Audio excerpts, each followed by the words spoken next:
Alain, propos sur la religion. La fatalité moderne.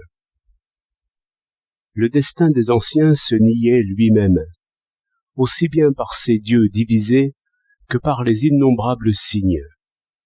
Tout homme à l'épreuve avait quelque dieu contre lui, mais aussi quelques dieux pour lui, et apercevait bientôt quelques signes favorables, car tous les oiseaux ne volaient pas à sa gauche.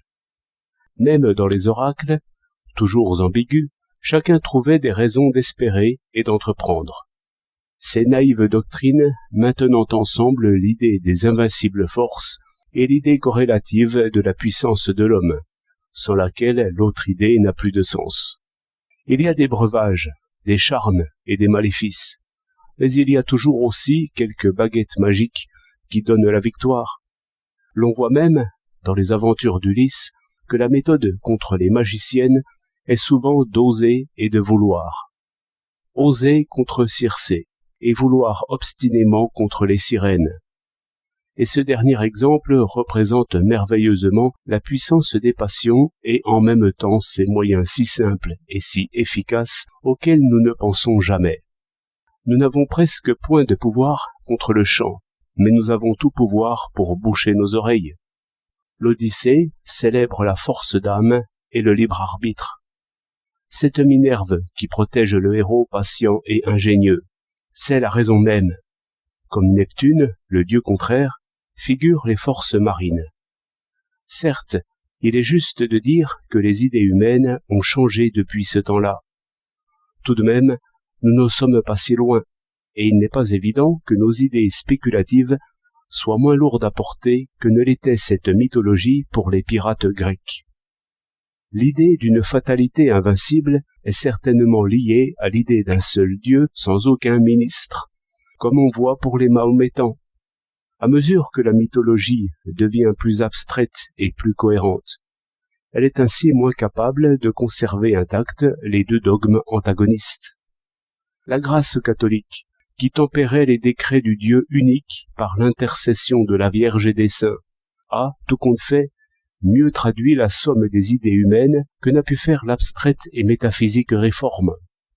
Il est remarquable que tant de subtils docteurs aient tenu obstinément ensemble la grâce et la prédestination, quoiqu'ils n'arrivassent pas à distinguer leur commune racine.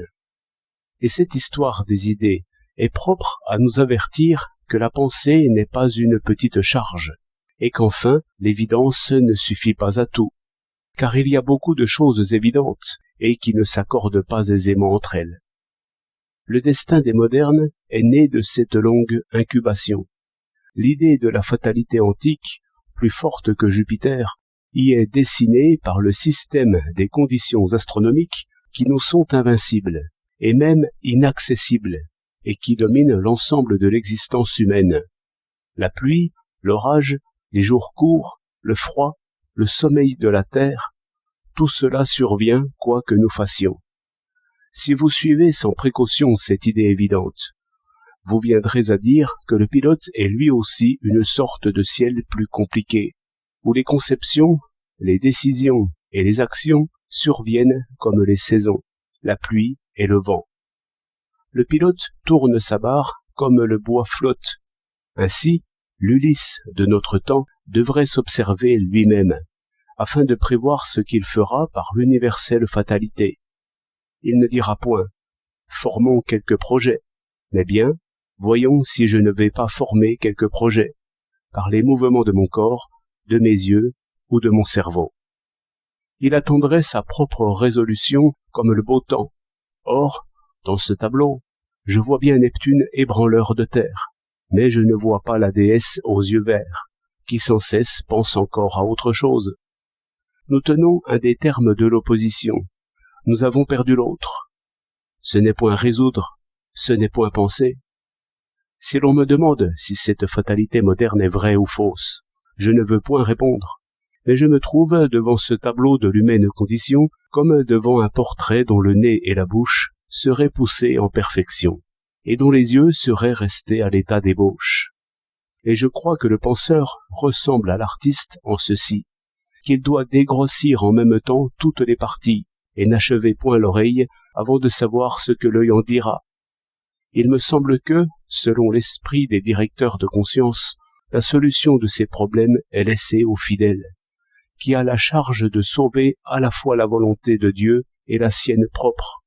Et la solution est précisément le parti par lequel le fidèle se sauve de la tentation. Tout est mouvement d'âme dans la religion et victoire de pensée. L'ancien laissait beaucoup à faire à l'Olympe. Le moderne n'a pas le droit de se résigner à son destin. Il n'y a de destin qu'autant que la piété nous conduit à le suivre. Et se sauver, c'est surmonter en soi-même une contradiction comme une épreuve, et par la grâce. C'est en ce sens, surtout, qu'il y a du mystère dans la vie religieuse. Et l'on devine pourquoi elle ne veut point en passer pour raisonnable. C'est que les raisons nous sollicitent à diminuer la part de Dieu et notre propre part dans nos résolutions. 11 septembre 1922.